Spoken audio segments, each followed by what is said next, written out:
Ladies and gentlemen, one of the cars I have been the most excited about here in 2022, the Ford F-150 Lightning. Little DM first drive today. It's the first time I've been behind the wheel of this. It's an entirely new car for, not only for Ford, but also for the entire automotive industry. The F-150 is the best-selling vehicle on the road here in America. It has been every year for something like the last 20 years. And I mean, it's not really any surprise why. It's cool, it's functional, provides a lot of use for a lot of different people. And that's why I'm so excited to see it coming in here to the electric sphere.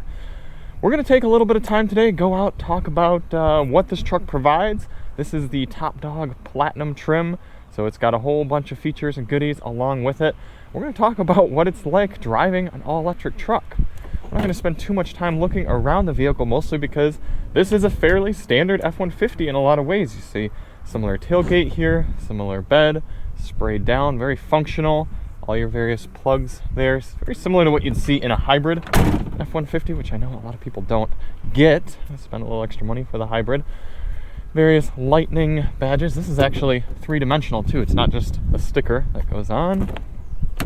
Looking at the back seat, one of the reasons a lot of people are going to choose an F-150 or a full-size truck over a lot of other offerings is for how practical it is, how many different things you can do with it. You're going to be able to fit your family of 4 or 5 in here super comfortably. Get this huge, let me open this up, giant panoramic sunroof thing here.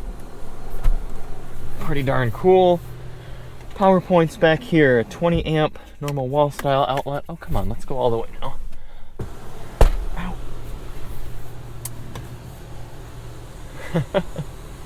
One thing that kind of cracks me up is still these very classic Ford little lock mechanisms there for the manual locks. Can't get too far away from your roots, I suppose. Overall, obviously a nice place to be. Center flip down armrest and just tons of room. That's what a lot of people are going to appreciate. Another cool thing is the truck is on right now. So it's making heat and providing power to open up the frunk, if you will. Press that button. And look at that. This is, honestly, for a truck, I think this is one of the coolest features because you can put so much useful stuff in here. You can put boots, you can put tools, accessories. It's fairly, I mean, it's kind of high up, but it's still pretty easy to get into. It's like, this is gonna flop around. Let's put that away in there.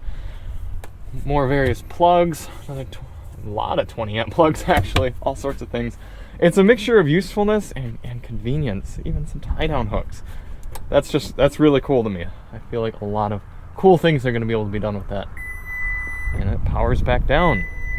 I like that they went a little radical with the styling, but nothing crazy. I still think it's a more attractive vehicle than the Silverado.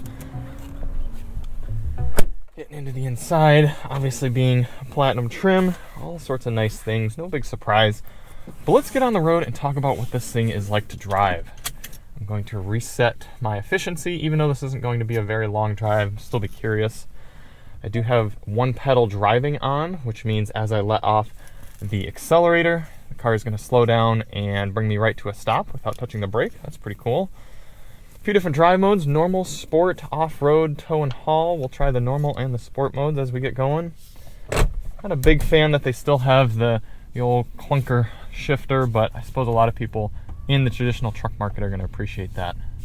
If you've never driven an electric vehicle, if you're watching this video coming from a very traditional vehicle perspective, and I understand most people have not driven electric vehicles at this point, but one of the most remarkable things about them are how smooth they are. The ability to sort of take off from a stop and just kind of propel yourself forward without any drama, without any noise, without any clunking and shifting.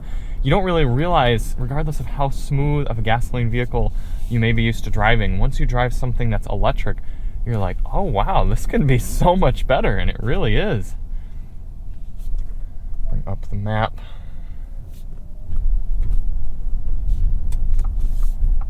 As I'm coming up to this intersection, I'm just releasing my foot from the brake. The vehicle slows down. Oh my gosh, this is wonderful.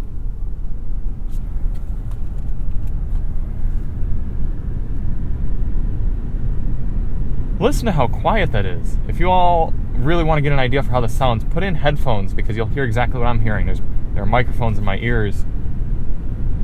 It's so quiet.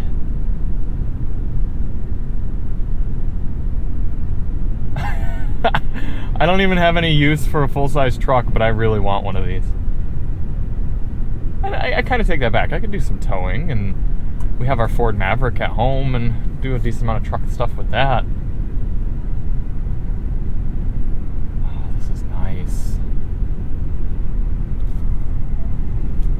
I'm not the biggest fan of Ford's large screen infotainment. We just had the Mustang Mach-E again recently, and there's a decent amount of lag, and it's not my favorite layout. But gosh, would I be willing to overlook that for this driving experience.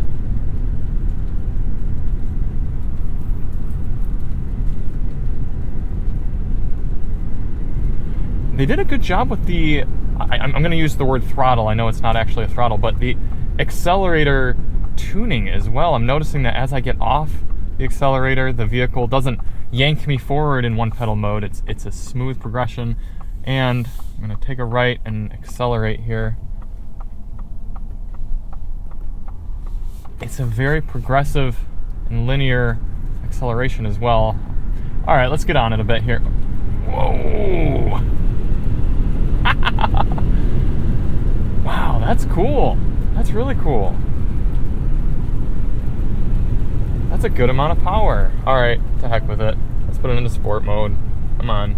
And we'll turn on the propulsion sound as well. All right, so that fake noise is very similar to what we saw, or I should say heard, in the Mach-E.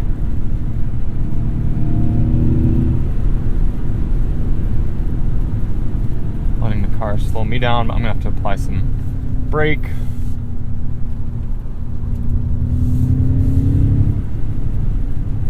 So, to be honest with you, sport mode doesn't feel remarkably different than the normal mode. Maybe the throttle's a little bit snappier.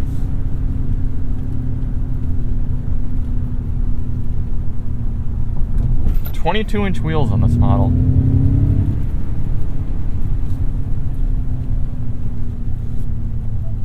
Okay. Now, I know that I said I'm very excited about this car, and I've been looking forward to driving it. I think it's really cool.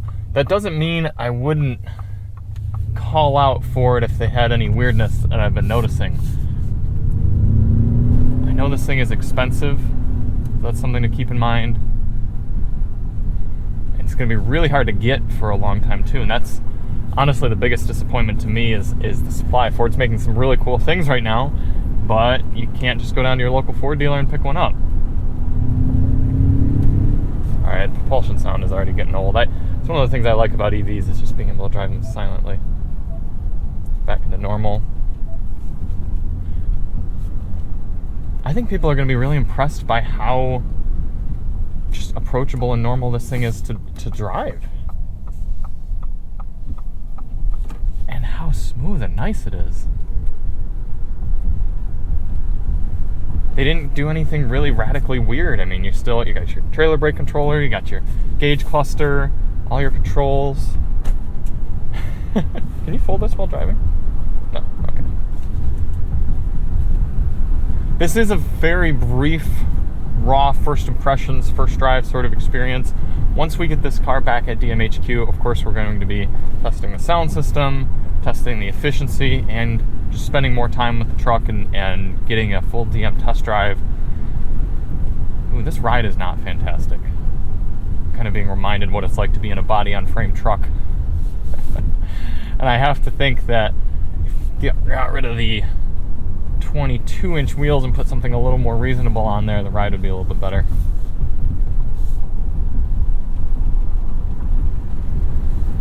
But that is nice. That is really enjoyable.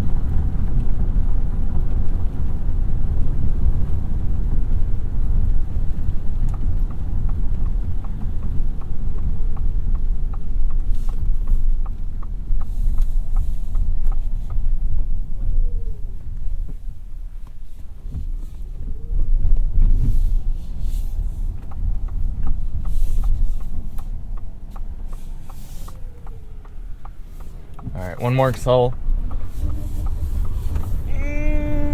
Ooh. That is fast. That is really fast. I should say quick, but it's quick and fast. So you all saw how I was driving throughout that loop. Only 1.3 mile per kilowatt hour. Not fantastic. Trip 2, though, has been over 250 miles and it's been averaging 2 miles per kilowatt hour, just over, so not horrendous. If you're driving this thing around the city, it's probably not going to do too bad for a vehicle this size, but obviously you're dealing with a lot of resistance if you're going to be up at highway speeds.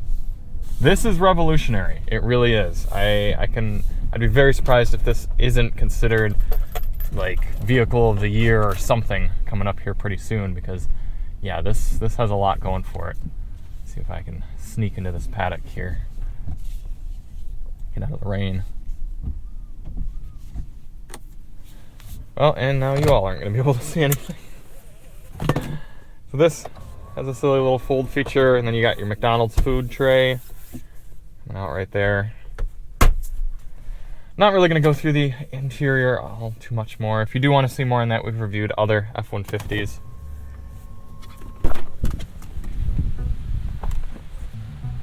There it is, the F-150 Lightning.